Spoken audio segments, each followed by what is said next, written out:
not here. Yeah, pretend you're not there. Yeah, kind of. Anyway, yeah. So basically, I got wonderful training in these monasteries, and then I came back and I thought, well, how can I understand what happened to me? And also, people started to ask if I might teach or show the things I'd learned, and I realized that it would be helpful to understand Western psychology. So I went and did a PhD in clinical psychology, in part to try to put my own worlds together, or what I learned in the monastery and what. Oh, so I thought you did the opposite. So you went. Okay, good. I did, yeah. And it's funny because I had a conversation with Ram Dass not that long ago. We were talking about her. I've known him forever. And he said, you did what I did, only backward. He said, I did the psychology, and I was at Stanford and Harvard and whatever, and then I realized there was a dead end for me. I needed something more, and I went to India. And he said, I couldn't figure out why, after all the training you had in the monasteries and Burma and Thailand and India, why did you do psychology? And I said, Ram Dass, unfinished business? I said, I came back, and there were things that I needed to understand and how to deal with in my history and family and working with people. That Western psychology was really good at. He said, oh, yeah. So Interesting. So it was more of a personal quest in your life that brought you into the more clinical education or the practical education. But I think that's often true for people. I see people not uncommon that people are drawn to a healing profession because they also want to learn about healing, or they're drawn to, do some kind of work because it also is something that they need to do in themselves. And you, what's your? Similar. I was hitchhiking down Coast Highway, and no, I'm actually with Ability Magazine. With Ability Magazine. Do you have an extra one of those? That's cool. Oh, yeah, thank you so much. Yes. Sorry. Ability Magazine. Okay. So what drew us here tonight was this concept. I'm not sure if it's yours or not, on caregiver fatigue. Ah, yes. Well, Trudy Goodman, who is the main teacher for Inside LA, does a lot of work with caregivers. I've done some as well, but she works at Children's Hospital. She works with the caregivers at the VA and at various other places like that, and really tries to give people practices and skills that can give them a sense of owning their own balance and integrity and well-being in the midst of all that giving, because otherwise people lose themselves, as you know. So she's brilliant at it. She's really great, and I might talk a little bit about it tonight. I'm not sure. Yeah, it's an interesting thing, as you all know, that giving, helping others is such a benefit to oneself. Yes.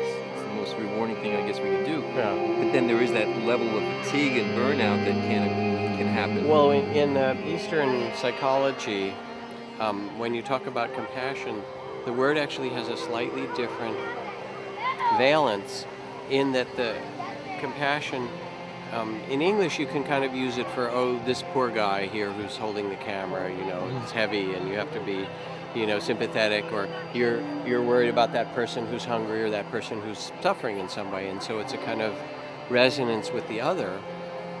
But the circle of compassion, linguistically even in Tibetan or Sanskrit, always includes yourself. So that you say, is this being compassionate for myself and the others? And if you have those two in consciousness at the same time, or pay attention to them, then you don't tip over either into being so much of the caregiver that you deny yourself or that you don't care for yourself, nor on the other side, you don't become so self-absorbed that you don't care for the other. And so they have to actually be wedded together in some way. And I work with caregivers. I also work with a whole group of people who are activists in other ways. And so there's the same kind of burnout, political activists or environmental activists, and they'll come and they'll say, I've been doing this work, but now it's like I can't sleep, or I'm worried about the global situation and I'm upset all the time. How do I regulate and care for myself so that I can also serve the world? And so it's a big question. Gary Snyder was asked recently about it, and he's this 84-year-old Pulitzer Prize-winning poet. I don't know if you know who he is, but he was a beatnik in the 50s together with Allen Ginsberg and all those guys. And one of the early great environmental figures in the 60s and 70s, wrote amazing books and poetry. And he's now, right at the end of his life. And the interviewer, my friend... I thought you said he's only 84. He's only 84, right? He's got a little ways to go. But anyway, he said, okay, Gary, with the way the environmental destruction is going and global warming and things like that, and your concerns, what is your advice to people as a lifelong environmentalist? And he said, my first piece of advice is, don't feel guilty. Because to do your work out of guilt, or to do your work actually out of anger or frustration or whatever it is, you'll burn out. He said, love it. Love the world, love the trees, love the children, love people who are hungry, love people who are rich, love everybody, and let the care and the love that you feel connected, let that be the source of your work rather than the problem-solving source. And it was beautiful. Did you, after coming back and getting your doctorate and learning more about psychology as we teach it, did it help with your personal issues? I'm an all of the above, take all the help you can get kind of guy. It all helps, of course. Of course.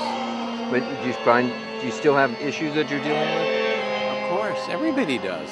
So do you think then that basically... Zen Master Ryokan, the most beloved poet in Japan, who was a monk, and he wrote these little couplet. He said, last year a foolish monk, this year no change. So there you are. It's our human... So I remember as a child I used to say true maturation is death, and that we're always maturing. It's a dynamic scenario. Wouldn't that be? Yes, of course. Of course.